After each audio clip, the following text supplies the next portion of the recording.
আসসালামু আলাইকুম। আজকে তোমাদের বাংলা পরীক্ষা শেষ হলো। আশা করছি সবার পরীক্ষা অনেক অনেক অনেক ভালো হয়েছে। আগামীকাল তোমাদের ইংরেজি পরীক্ষা। আমাদের হাতে সময় খুবই কম। এই কম সময়ে আমরা একটু যদি বুদ্ধি করে চলি, বুদ্ধি করে পড়াশোনা করি, তাহলে আমাদের ইংরেজি সম্পূর্ণ পড়াটা কমপ্লিট হবে এবং আমরা রিভিশন দিতে পারবো। ইংরেজিতে আমাদের 7 নম্বর প্রশ্নে থাকবে ডাব্লিউএস কোশ্চেন। ডাব্লিউএস কোশ্চেন আমাদের থাকবে 6টারই উত্তর দিতে হবে, প্রত্যেকটা 1 নম্বর করে। আজকে আমরা সুন্দর করে তোমাদের একটু নিয়ম শেখাবো এবং প্র্যাকটিস করিয়ে দিব, রিভিশন করিয়ে দিব। ইনশাল্লাহ যদি আজকের ক্লাসটা কেউ ভালো করে করো তাহলে বাসায় আর ডাব্লিউএস কোশ্চেন নিয়ে টেনশন করতে হবে না। বেশিক্ষণ ক্লাস হবে না, অল্প ক্লাসেই তোমরা দেখবে ডাব্লিউএস কোশ্চেনটা শেষ হয়ে গেছে। ডাব্লিউএস কোশ্চেন করতে গেলে আমাদের সবার প্রথমে যে জিনিসটা করতে হবে সেটা হলো যে আমাদের এই গঠনটা জানতে হবে। গঠনটা কি? WH word plus auxiliary verb plus বাকি অংশ প্লাস প্রশ্নবোধক চিহ্ন। এই গঠনটা দিয়ে আমাদের 99% ডাব্লিউএস কোশ্চেন সলভ করা সম্ভব। ঠিক আছে, কি গঠন? ডাব্লিউএস ওয়ার্ড বসবে প্রথমে, তারপর অক্সিলারি ভার্ব, তারপর বাকি অংশ, তারপরে প্রশ্নবোধক চিহ্ন। তাহলে আমরা আমাদের যে জিনিসটা সেটা হলো যে কি ডাব্লিউএস ওয়ার্ড বসবে বা বসাতে হবে, এটা হলো মেন কনসার্ন। তারপরে ওইখানে অক্সিলারি ভার্ব। এখন অক্সিলারি ভার্ব অনেক সময় আমাদের সেন্টেন্সের মধ্যে দিয়ে দেয় বা থাকে, আবার অনেক সময় প্রেজেন্ট ইনডিফিনিট টেন্স বা পাস্ট ইনডিফিনিট টেন্সে তো অক্সিলারি ভার্ব থাকে না। তাইলে আমাদের বুঝতে হবে দুইটা জিনিস। একটা হলো যে কোন ডাব্লিউএস ওয়ার্ড বসাবো, আর আরেকটা হলো প্রেজেন্ট ইনডিফিনিট বা পাস্ট ইনডিফিনিট টেন্স যদি থাকে তাহলে আমরা কোন অক্সিলারি ভার্বটা বসাবো। এই দুইটা জিনিস যদি আমরা বুঝতে পারি তাহলে ডাব্লিউএস কোশ্চেন একদম পানির মতো সোজা। 100-200টা ডাব্লিউএস কোশ্চেন আমাদের পড়তে হবে না, একটু বুঝে করলেই আমরা নিয়ম বুঝবো, হাজার হাজার ডাব্লিউএস কোশ্চেন সলভ করতে পারবো, আমাদের দরকার পড়বে না। তো প্রথমে আমরা ডাব্লিউএস কোশ্চেন হুডা দিয়ে শুরু করি। হু এর ক্ষেত্রে আমরা আগে যে নিয়ম বললাম এই নিয়মটা খাটবে না। হু একমাত্র ডাব্লিউএস কোশ্চেন, মানে যার ক্ষেত্রে ওই নিয়মটা খাটে না। হু এর ক্ষেত্রে আমাদের কি করতে হয়? হু মানে তো কে, কারা, তাই না?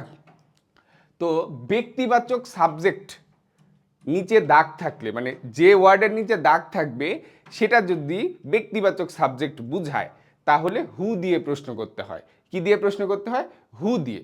তো এখানে খুবই সহজ, যে ওয়ার্ডটার নিচে দাগ থাকবে সেই ওয়ার্ডটার পরিবর্তে হু বসাবো, শেষে প্রশ্নবোধক চিহ্ন বসাবো। ঠিক না? খুবই সহজ না? যে ওয়ার্ডটার নিচে দাগ থাকবে সেখানে সেই ওয়ার্ডটার পরিবর্তে হু বসাবো এবং শেষে প্রশ্নবোধক চিহ্ন বসাবো।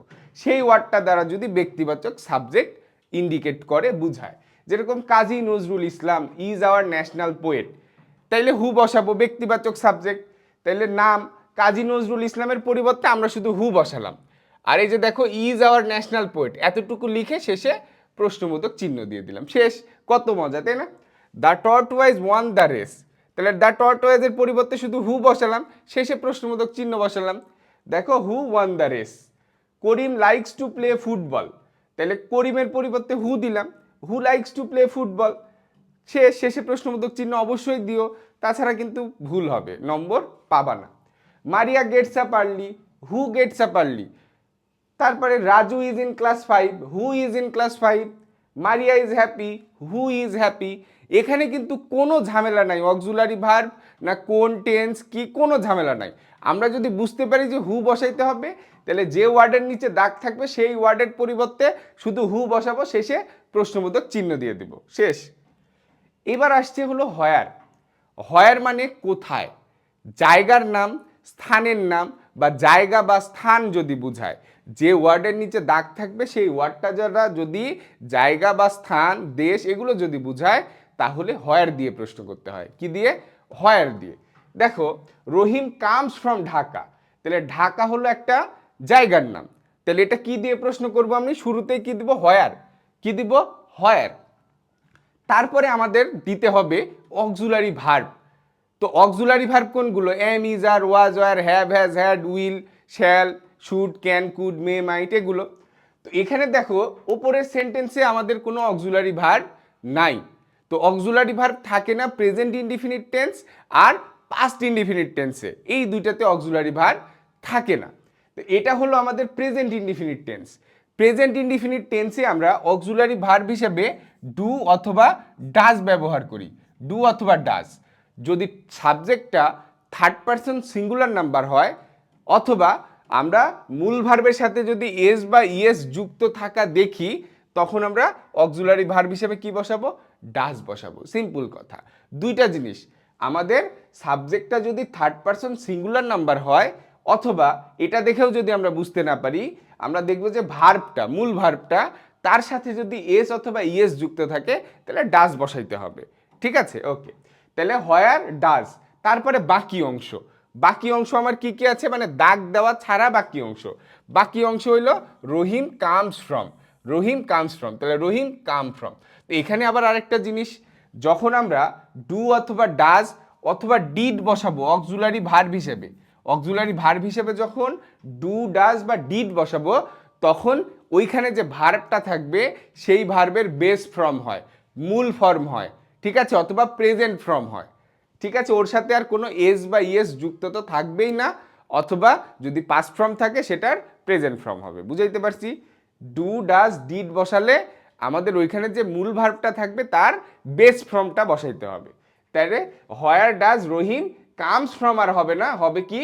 কাম ফ্রম। তাহলে এখানে যে এসটা ছিল সেই এসটা কিন্তু আর হবে না, মনে রেখো।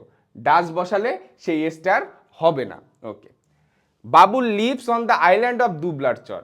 তাহলে on the island of Dublar Char, Dublar চরের দ্বীপে বাস করে। তাহলে এটা কি? একটা স্থান, জায়গার নাম। তাহলে হোয়ার দিয়ে প্রশ্ন করব, প্রথমে লিখলাম হোয়ার। তারপরে দেখো বাবুল লিভস, এখানেও অক্সিলারি ভার্ব নাই, লিভস। তাহলে কি হলো? লিভস এস যুক্ত আছে আর Babul third person singular number. তাহলে আমার অক্সিলারি ভার্ব কি হলো? Does, where does. তারপর বাকি অংশ যোগ প্রশ্নবোধক চিহ্ন, প্রশ্নবোধক চিহ্ন তো আছেই।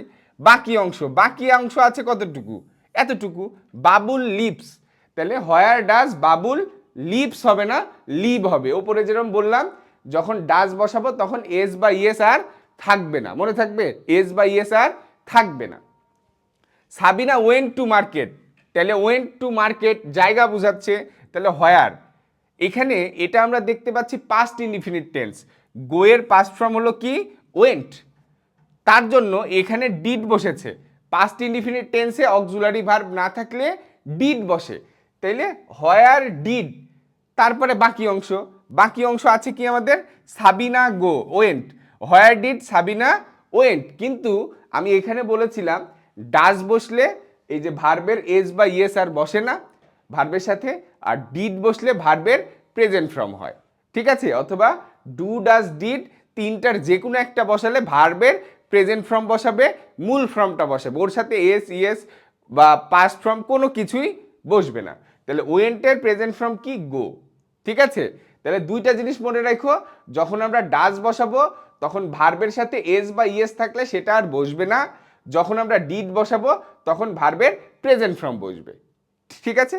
ওকে, তারপরে the Nilkantha tea cabin is in Sreemangal.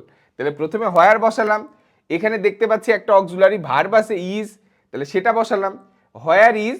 তারপর বাকি অংশ দ্য নীলকণ্ঠ টি কেবিন, শেষে প্রশ্নবোধক চিহ্ন, শেষ। Jessica is from the United kingdom, তাহলে আমরা হোয়ার বসালাম, আমাদের কঠিন শেষ। এইটা বুঝেছো না? এখন সবগুলোই বুঝে যাবা, এখন আর কোনো ঝামেলা নাই। দেখো, Jessica is from the United kingdom, তাহলে হোয়ার অক্সিলারি ভার্ব হলো ইজ, হোয়ার ইজ, বাকি আছে জেসিকা ফ্রম, লিখলাম জেসিকা ফ্রম প্রশ্নবোধক চিহ্ন। সীমা ইজ অ্যাট হোম, তাহলে হোয়ার বসালাম, auxiliary verb is, where is, বাকি আছে সীমা, সীমা লিখে প্রশ্নবোধক চিহ্ন। She works in a bank, works, she আছে ওয়ার্কস আছে, ওকে। আর ব্যাংকের কারণে জায়গা, একটা স্থান, তাহলে হোয়ার। তারপরে শি আর ওয়ার্কসের কারণে ডাজ বসলো, প্রেজেন্ট ইনডিফিনিট টেন্স, তাহলে হোয়ার ডাজ, বাকি অংশ শি ওয়ার্কস। তো ওয়ার্কস হবে না, ডাজের কারণে এসটা উঠে যাবে, হবে কি? ওয়ার্ক, এবং শেষে প্রশ্নবোধক চিহ্ন। ইনশাল্লাহ দেখো পরেরগুলো একদম ইজি হয়ে যাবে। ওকে, হোয়েন, কখন হোয়েন বসে? যখন সময় বুঝায়, সময় বুঝায়, সেটা নির্দিষ্ট কোনো সময় হতে পারে, সপ্তাহ হতে পারে, মাস হতে পারে, দিন হতে পারে। তোমরা গণিতে যেরকম সময়ের অঙ্ক করো, তো সময় বুঝাইলে আমরা হোয়েন ব্যবহার করি। দেখো, Bangladesh became independent in 1971, Bangladesh became, এটা একটা সময় বুঝাচ্ছে, 1971। তাহলে আমরা প্রথমে হোয়েন দিয়ে প্রশ্ন করলাম, হোয়েন। তারপরে খেয়াল করো আমাদের অক্সিলারি ভার্ব খুঁজতে হবে, এখানে অক্সিলারি ভার্ব নাই, এখানে বিকেম আছে। বিকেম হলো পাস্ট ফর্ম, বিকামের পাস্ট ফর্ম, এটা হলো past indefinite tense. Past indefinite টেন্সে আমরা এখানে ডিড বসালাম। আমরা জানি পাস্ট ইনডিফিনিট টেন্সে অক্সিলারি ভার্ব কি বসাই, ডিড বসাই। তাহলে হোয়ার ডিড, তারপর বাকি অংশ বাংলাদেশ বিকাম ইন্ডিপেন্ডেন্ট। তো ডিড বসানোর কারণে বিকেম আর থাকবে না, হয়ে যাবে কি বিকাম। শেষ। Saikat's mother cooks at 6 AM, সময় বুঝাইছে। তাহলে হোয়েন, এখানে অক্সিলারি ভার্ব নাই, তো আমরা দেখতে পাচ্ছি Saikat's mother third person singular number, আবার এখানে কুকস আছে, তার মানে প্রেজেন্ট ইনডিফিনিট টেন্স। আর যেহেতু থার্ড পারসন সিঙ্গুলার নাম্বার অথবা ভার্বের সাথে এস যুক্ত আছে, সেহেতু এখানে অক্সিলারি ভার্ব কি বসবে, ডাজ। তাহলে হোয়েন ডাজ, তারপর বাকি অংশ সৈকতস মাদার কুকস, তো কুকস হবে না যেহেতু ডাজ আছে। ওকে, শেষে প্রশ্নবোধক চিহ্ন। দেখো Rina has her breakfast at 7 AM, এটা ভালো করে বুঝো, অনেকে ভুল করবা, অনেকে পারো তারপরেও ভুল করবা, ভালো করে বোঝো। Rina has her breakfast at 7 AM, এটা কি টেন্স আগে বুঝতে হবে আমার। আমরা কিন্তু জানি যে হ্যাজ মানে হ্যাজ তো অক্সিলারি ভার্ব, কিন্তু অনেক সময় এটা মূল ভার্ব হিসেবেও কাজ করে, মূল ভার্ব হিসেবেও কাজ করে। এটা কিন্তু present indefinite tense, present indefinite tense, এটা বুঝো। তাছাড়া আমরা তো জানি যে এটা যদি পারফেক্ট হইতো, আর হ্যাভ হ্যাজ যদি হ্যাভ হ্যাজ হ্যাড এরা যদি অক্সিলারি ভার্ব হিসেবে কাজ করে, তাহলে তারপরে কিন্তু মূল ভার্ব থাকবে এবং তার পাস্ট পার্টিসিপল হবে। তো এরপরে তো আর কোনো ভার্ব নাই, এরপরে কোনো ভার্ব নাই, ঠিক আছে। তাইলে হ্যাভ হ্যাজ হ্যাডের পরে ভার্ব না থাকলে, হ্যাভ হ্যাজ থাকলে সেটা প্রেজেন্ট ইনডিফিনিট টেন্স বোঝায়, আর হ্যাড থাকলে পাস্ট ইনডিফিনিট টেন্স বোঝায়। বুঝছো? যদি হ্যাভ হ্যাজের পরে ভার্ব না থাকে তাহলে সেটা প্রেজেন্ট ইনডিফিনিট বোঝাচ্ছে, আর হ্যাডের পরে যদি ভার্ব না থাকে সেটা কি বোঝাচ্ছে বাবা, পাস্ট ইনডিফিনিট। তার মানে এটা কি টেন্স আমার, প্রেজেন্ট ইনডিফিনিট টেন্স। যেহেতু সময় বুঝিয়েছে আমরা হোয়েন বসালাম, ওকে এটা তো পারবো। এটা আমাদের প্রেজেন্ট ইনডিফিনিট টেন্স, আর রিনা আছে, রিনা, তাহলে কি বসবে, ডাজ বসবে, কি বসবে, ডাজ। এবার বাকি অংশ, এবার কি বাকি অংশ, বাকি অংশ আছে Rina has her breakfast, Rina has her breakfast, ওই অ্যাডটাও কিন্তু এর সাথেই, বা অ্যাটে দাগ নেওয়া, দাগ না দেওয়া থাকলেও লিখতে হবে না। তাহলে বুঝি আমরা হোয়েন বসালাম, ডাজ বসালাম, যেহেতু প্রেজেন্ট ইনডিফিনিট টেন্স সেহেতু ডাজ বসালাম। এখন তারপরে কি করব, বাকি অংশ, বাকি অংশ আছে কি রিনা হ্যাজ হার ব্রেকফাস্ট, তাহলে এতটুকু লিখব, লিখার পরে আমরা প্রশ্নবোধক চিহ্ন দিব। কিন্তু একটা জিনিস খেয়াল করো, আমরা এর আগে যতবার ডাজ বসালাম ততবার ভার্বের সাথে এস বা ইয়েস ছিল, সেটা বসেছিল না। তো মনে রাখো যখন আমরা ডাজ বসাবো হ্যাজ পরিবর্তন হয়ে হ্যাভ হয়ে যাবে, যখন আমরা ডাজ বসাবো হ্যাজ পরিবর্তন হয়ে হ্যাভ হয়ে যাবে, এতটুকু চেঞ্জ মনে রেখো। তাহলে when does Rina have her breakfast, শেষে প্রশ্নবোধক চিহ্ন, ঠিক আছে। তারপরে we reached the fair at 10 AM, সময় বুঝিয়েছে হোয়েন, রিচড অতীতের ঘটনা, past indefinite tense, past indefinite tense, তাহলে আমাদের অক্সিলারি ভার্ব কি হলো, ডিড। হোয়েন ডিড, বাকি অংশ এবার we reached the fair, we থাকলে কি হয়, ইউ হয়, উই থাকলে কি হয়, ইউ ইউ হয়, আই আর উই কি হয়, ইউ হয়, কি হয় বাবা, ইউ, মনে রেখো। তাহলে উই রিচড দ্য ফেয়ার, তাহলে উই এর পরিবর্তে তো ইউ হইলো, ইউ রিচ দ্য ফেয়ার। এই যে ডিডের কারণে এটা পাস্ট ফর্ম ছিল, পাস্ট ফর্ম আর থাকবে না, হবে কি প্রেজেন্ট ফর্ম। তাহলে রিচড, রিচডের প্রেজেন্ট ফর্ম কি, রিচ, রিচডের প্রেজেন্ট ফর্ম কি, রিচ, মনে থাকবে, মনে থাকবে, okay. Shahin will go to Sylhet next week, তাহলে হোয়েন হইলো, তারপর অক্সিলারি ভার্ব আছে উইল, হোয়েন উইল বাকি অংশ, Shahin go to Sylhet. Tahsan gets up at 6 AM, সময় বুঝিয়েছে সেহেতু হোয়েন, তারপর এখানে তাহসান আছে আর গেটস আছে সেহেতু ডাজ বসলো, প্রেজেন্ট ইনডিফিনিট টেন্স। তাহলে হোয়েন ডাজ বাকি অংশ, তাহসান গেটস আপ, তো গেটস আপ হবে না, গেটসের এসটা উঠে যাবে, হবে কি get up. Tamim place cricket on weekends, তাহলে হোয়েন, তারপরে যাও তামিম আছে, প্লেস আছে, তার জন্য ডাজ বসলো, হোয়েন ডাজ বাকি অংশ তামিম প্লে ক্রিকেট। ডাজের কারণে এই প্লেয়ের সাথে এসটার প্লেস প্লেজের সাথে যে এস আছে সেটা আর হইলো না, শুধু প্লে হইল। তাহলে একই জিনিস বারবার বলছি, কিন্তু এগুলো কিন্তু সমস্যা হওয়ার কথা না। আচ্ছা, আমাদের কামব্যাক কোর্স শুরু হবে 26 তারিখ থেকে। তোমরা যারা 6-এর পড়া বাদ দিয়ে বৃত্তি পরীক্ষায় অংশগ্রহণ করতে গিয়ে গণিত এবং বিজ্ঞান বা অন্যান্য বিষয়ে পিছায় পড়েছ, আমরা তোমাদের জন্য গণিত এবং বিজ্ঞানের একটা কমপ্লিট প্যাকেজ নিয়ে আসছি। অর্ধবার্ষিকের ফুল পড়া আমরা কমপ্লিট করে দিব, সেটা বইয়ের পড়া হোক, অতিরিক্ত যে পড়াগুলো হোক, সেগুলো আমরা কমপ্লিট করে দিব মাত্র 500 টাকায়। আমাদের ক্লাসগুলো হবে ফেসবুক লাইভ এবং প্রি রেকর্ডেড ক্লাস, দুই ধরনের ক্লাসই হবে। লাইভ ক্লাস যেদিন হবে সেদিন আমরা 8:30-এ শুরু করব রাত। ক্লাসগুলো শুরু হবে 26 তারিখ থেকে। এখানে ভর্তি প্রক্রিয়া দেওয়া আছে, এই প্রক্রিয়ায় তোমরা ভর্তি হতে পারবা। অথবা কারো কোনো যদি কোয়ারি থাকে, জিজ্ঞাসা থাকে, আমাদের নম্বর দেওয়া আছে, যোগাযোগ করে তোমরা জানতে পারবা। এবার আসছে হোয়াট। হোয়াট কোনো কিছু জানতে চাওয়া, কোনো পেশা, এগুলোর নিচে দাগ থাকলে হোয়াট দিয়ে প্রশ্ন করতে হয়। কি দিয়ে? হোয়াট দিয়ে।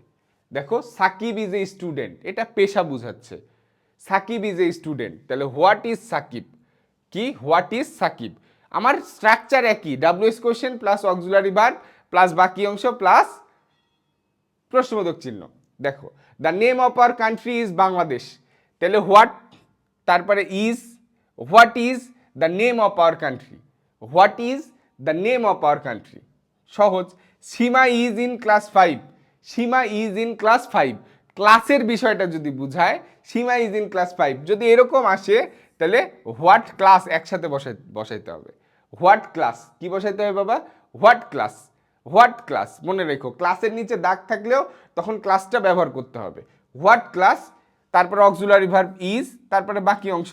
What class is Seema in, ঠিক আছে, এটা একটু ভুল হয়েছে। What class is Seema in, মনে রাখবা। What class is Seema in, ঠিক আছে, what class is Seema in. তাহলে ক্লাসের বিষয়টা, ক্লাসের নিচে দাগ থাকলেও ক্লাসটা হবে হোয়াট ক্লাস। হোয়াট ক্লাস কি বাবা? What class, what class, what class একসাথে বসবে। তারপরে আমাদের auxiliary verb, auxiliary verb plus বাকি অংশ, বাকি অংশ, বাকি অংশ প্লাস প্রশ্নবোধক চিহ্ন। তাহলে হোয়াট ক্লাস, তারপরে কি আমাদের অক্সিলারি ভার্ব কি ইজ আছে, হোয়াট ক্লাস ইজ, বাকি অংশ, বাকি আছে সীমা আর in. What class is Seema in, what class is Seema in. দেখো, she took the English book from her school bag, তাহলে তার স্কুল ব্যাগ থেকে কি নিয়েছে? English book. কি নিয়েছে? English book. তাহলে হোয়াট দিয়ে প্রশ্ন করব। টুক, টুক এটা হলো পাস্ট ফর্ম, ভার্বের পাস্ট ফর্ম, তার মানে এটা past indefinite tense. Past indefinite টেন্সে আমাদের কি বসে? ডিড বসে। তাহলে হোয়াট ডিড। তারপরে বাকি অংশ, বাকি অংশ আছে কি? শি টুক, টুক আর হবে না, ডিড বসার কারণে সেটা কি হবে? টেক হবে, প্রেজেন্ট ফর্ম হবে। তাহলে হোয়াট ডিড শি টেক, তারপর বাকি অংশ from her school bag. What did she take from her school bag, শেষে প্রশ্নবোধক চিহ্ন। Raju likes teaching, Raju likes teaching, কি পছন্দ করে? টিচিং পছন্দ করে। তাহলে হোয়াট, এটা present indefinite tense, auxiliary verb does, what does, তারপর বাকি অংশ রাজু লাইক। ডাজের কারণে লাইকসের স্টার হবে না, শুধু লাইক হবে। His name is Shuvo, his name is Shuvo, তাহলে what is his name, what is his name. WS word, WS word plus auxiliary verb plus বাকি অংশ। সহজ। এবার আসছে হোয়াই। যদি কারণ বুঝায়, কি বুঝায়? কারণ বুঝায়, তাহলে হোয়াই দিয়ে প্রশ্ন করতে হয়। Samira is going to market for shopping, কেন গেছে? কি জন্য গেছে? শপিং করতে। তাহলে আমরা হোয়াই লিখলাম, why auxiliary verb is, why is বাকি অংশ, Samira going to market. Why is Samira going to market. শুধু মনে রাখো, ডু, ডিড, ডাজ এই তিনটা বসাইলে আমাদের ভার্বের পরিবর্তন করতে হয়, তাছাড়া আর কোনো পরিবর্তন নাই। ওকে, ডিড বসা, ডু বসালেও পরিবর্তন হয় না, ডিড আর ডাজ বসাইলে ভার্বের পরিবর্তন হয়।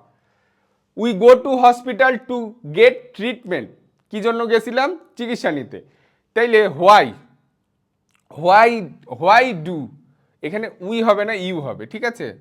Why do, why do, why do. দেখো, we go to hospital, present indefinite tense, present indefinite tense, ভার্বের সাথে এস বা ইএস যুক্ত নাই। আর এটা কি বাবা? এটা হলো first person plural number. Third person singular হইলে এস বা ইএস যুক্ত থাকে এবং ডাজ বসাইতে হয়। তো এটা তো আমার ভার্বের সাথে এস বাই এস যুক্ত নাই, আর এটা ফার্স্ট পারসন সিঙ্গুলার নাম্বার, তার জন্য আমরা কি বসালাম, ডু বসালাম। তাহলে হোয়াই ডু। এবার বাকি অংশ, উই থাকলে কি বসাতে হয়, ইউ। উই থাকলে কি বসাতে হয়, ইউ। দেখে why do you go to hospital, why do you go to hospital. তাহলে ডু বসালে ভার্বের কোনো চেঞ্জ হয় না, যা থাকে তাই বসাইতে হয়। শুধু ডিড এবং ডাজ। ডিড বসালে ভার্বের প্রেজেন্ট ফর্ম হয়, ডাজ বসালে সাথের যে এস বা ইএস থাকে সেটা আর বসে না। They came to put out fire, তারা কি জন্য এসেছে, আগুন নেভাতে এসেছে। তাহলে why, why. Came, came past indefinite tense, তাহলে হোয়াই ডিড বাকি অংশ দে কাম, দে কাম। ডিডের কারণে কেম পরিবর্তন হয়ে কি হয়ে গেল, কাম হয়ে গেল। উই ইট টু লিভ, আমরা কি জন্য বাঁচি, উই ইট টু লিভ, তাহলে এটা হলো present indefinite tense. Why do we eat, eat হলো কি, ইট কি প্রেজেন্ট ফর্ম, তাহলে প্রেজেন্ট ইনডিফিনিট টেন্স। তাহলে why do we eat, why do we eat, যেহেতু এটা সবার ক্ষেত্রে, সবার ক্ষেত্রে তার জন্য উই থাকবে, হোয়াই ডু উই ইট। ঠিক আছে, সবার ক্ষেত্রে যেহেতু, আমরা সবার ক্ষেত্রে যেহেতু, তার জন্য এই উইটার চেঞ্জ হইল না, কিন্তু যেহেতু সবাই একই জিনিস সবার ক্ষেত্রেই। তাহলে why do we eat, why do we ইট, মনে থাকবে। ওকে, তারপরে দেখো এবার হাউ। হাউটা আমরা যদি বুঝি তাইলেই হবে, আর কিছু লাগবে না, শেষ আমাদের। দেখো শি ক্যান রিড ব্রেইলি, কিভাবে, শি ক্যান রিড ব্রেইলি, সে কিভাবে পড়ে, ব্রেইলি দ্বারা পড়ে। তাহলে হাউ, হাউ বসলো আমাদের, কি বসলো, হাউ, কি বসলো, হাউ। তারপর অক্সিলারি ভার্ব কি বসলো, ক্যান, অক্সিলারি ভার্ব কি বসলো, ক্যান, ক্যান, ক্যান আছে, ক্যান বসলো। তাহলে হাউ ক্যান বাকি অংশ she read, how can she read, how can she read. দেখো আদনান ইজ 10 years ওল্ড, যখন বয়স বুঝাবে, ওল্ড বুঝাবে, ঠিক আছে, তখন হাউ ওল্ড একসাথে হবে, কি হবে, হাউ ওল্ড একসাথে হবে, কি হবে, হাউ ওল্ড একসাথে হবে। তাহলে হাউ ওল্ড অক্সিলারি ভার্ব বাকি অংশ। এখন ওল্ডের নিচে দাগ থাক আর না থাক, হাউ ওল্ড ইজ আদনান, আমরা বলি না how old are you, how old are you, এরকম। They go to school by bus, তারা কিভাবে যায়, বাসের মাধ্যমে যায়। তাহলে আমরা হাউ বসালাম, তারপর এটা present indefinite tense, they go, do বসবে, ঠিক আছে, ডু বসবে। দে হাউ ডু বাকি অংশ, they go to school, they go to school, শেষে প্রশ্নবোধক চিহ্ন। সীমা ইজ ইল, কিরকম, কি অবস্থা তার, কি হয়েছে, ইল। হাউ ইজ সীমা, সীমা কেমন আছে, how is Seema. Okay, there are 13 upazilas in Kishoreganj district, এটা কি বুঝাচ্ছে বাবা, সংখ্যা বুঝাচ্ছে, কি বুঝাচ্ছে, সংখ্যা। যদি সংখ্যা বুঝায় তাহলে হাউ মেনি একসাথে বসবে, কি বসবে, হাউ মেনি। সংখ্যা বুঝালে হাউ মেনি, যেরকম দেখো দেয়ার আর 12 months in a year, how many, কি বসবে, হাউ মেনি, মনে রেখো। সংখ্যা বুঝালে হাউ মেনি, সংখ্যা বুঝালে কি, how many, how many, how many. তারপরে সংখ্যার পরের ওয়ার্ড, কি বললাম, সংখ্যা বুঝালে হাউ মেনি, হাউ মেনি, এবং তারপরের ওয়ার্ড, তারপরের ওয়ার্ড দেখো হাউ মেনি উপজেলাস, তারপরে নর্মাল নিয়ম, অক্সিলারি ভার্ব আর, তারপর বাকি অংশ প্রশ্নবোধক চিহ্ন। ঠিক আছে, এখানে দেখো দেয়ার আর 12 months ইন এ ইয়ার, তাহলে আমরা সংখ্যা বুঝাচ্ছে how many, how many months, how many months, how many months. তার মানে প্রথমে সংখ্যা বুঝালে আমরা হাউ মেনি, তারপর সংখ্যার পরের ওয়ার্ড হাউ মেনি মান্থস, তারপর অক্সিলারি ভার্ব বাকি অংশ, আর how many months are there in a year, বাকি যে অংশগুলো থাকবে সেগুলো। নাহিদ নিডস 500 টাকা, যদি টাকা বুঝায় তাহলে হাউ মাচ টাকা, টাকা বুঝালে কি বাবা, হাউ মাচ টাকা, বা হাউ মাচ, তারপর ওই যে এই সংখ্যার পরের যে ওয়ার্ডটা আছে, how much taka, how much dollar, এরকম হতে পারে। ঠিক আছে, তাহলে যদি টাকা ডলার এই টাইপ জিনিস বুঝায় তাহলে হাউ মাচ বসে, কি বসে, হাউ মাচ, এবং তারপরে সেই সংখ্যার পরের ওয়ার্ড, সংখ্যার কি পরের ওয়ার্ড। তাহলে how much taka, how much taka, how much taka. তারপরে অক্সিলারি ভার্ব হিসেবে এটা যেহেতু প্রেজেন্ট ইনডিফিনিট টেন্স, ডাজ বসেছে, হাউ মাচ টাকা ডাজ, তারপর বাকি অংশ প্রশ্নবোধক চিহ্ন। দ্য ডে ওয়াজ আউফুল, কিরকম, আউফুল কিরকম, তাহলে how was the day, how was the day.